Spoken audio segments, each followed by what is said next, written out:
WrestleMania 24 was the first WrestleMania in the state of Florida as they were in Orlando at the Citrus Bowl. Big outdoor WrestleMania, and this was one of the first WrestleManias, the stadium WrestleManias anyway, where you really started to pay attention to how elaborate these sets could be, and I thought this was a really cool setup here in Orlando. This was one of those WrestleManias where the biggest match wasn't necessarily the main event. The main event of the show was still a great one. It was The Undertaker defeating Edge to win the World Heavyweight Championship. Very happy that Edge got not only a WrestleMania main event, but a WrestleMania main event against that particular opponent.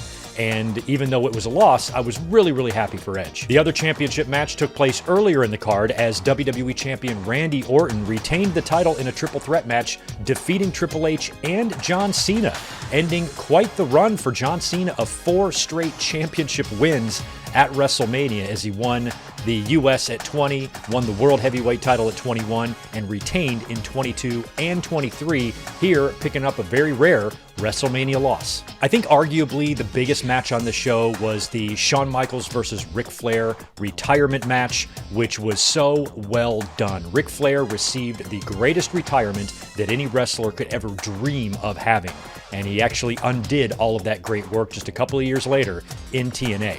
But he went into the Hall of Fame the night before. Most fans knew we were going into this match to say goodbye to Ric Flair, and I think Shawn and Flair put on an absolutely beautiful match. And I've said this a million times, the finish of that match is so good that if WWE ever does create like a physical Hall of Fame for fans to go visit, there should be a monitor that plays the finish of Shawn Michaels and Ric Flair on a continuous loop. It was that good.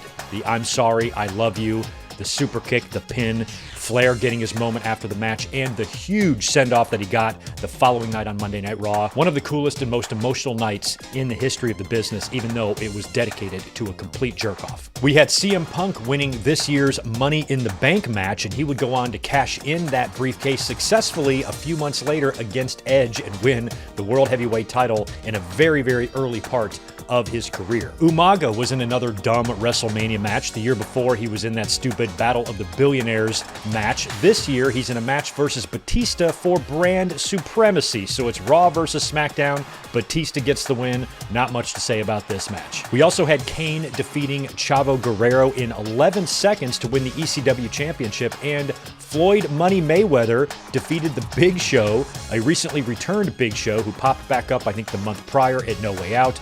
Floyd Mayweather busted up his nose. They booked a no disqualification match here between the two, and Floyd got the win, Big Show losing yet another WrestleMania match to an outsider.